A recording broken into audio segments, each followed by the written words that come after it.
Fryette, one of the most outstanding osteopaths of the early and mid-20th century, made two memorable statements to students regarding osteopathic technique. 1.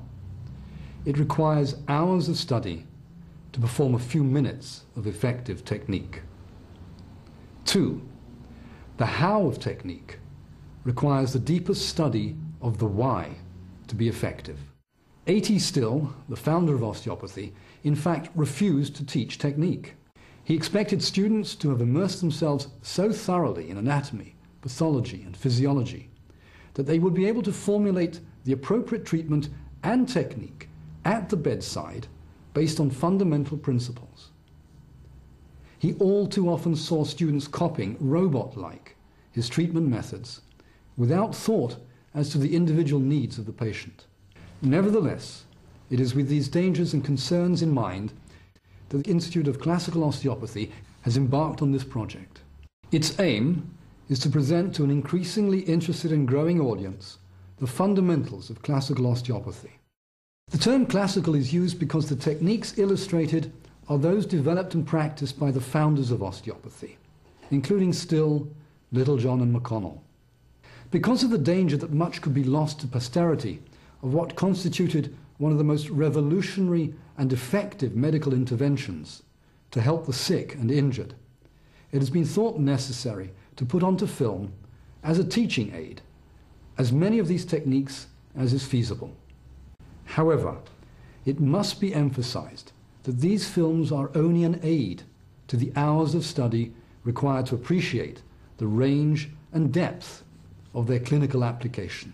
Any technique, whether playing a violin, practicing carpentry, or repairing the intricacies of a watch, requires artistry as well as science. However, let me add that classical treatment does not stop at the stage of palliation. The patient can be offered two further potential stages of treatment: that of stabilization of the gains made, and thirdly, rehabilitation and improvement, where possible, of general health and immunity. Determined by the seriousness of the disability, injury, or disease suffered, treatment may require months or even some years to slowly bring the patient back to health. To undertake such long-term work, beyond the palliative stage of acute injury or disease, it is considered essential that the operator has a thorough working knowledge of the laws of mechanics and gravitational forces that affect and traverse the upright human body. This is the least that would be expected of any engineer or architect called upon to repair faults that arise within structures and moving parts functioning under the forces of gravity.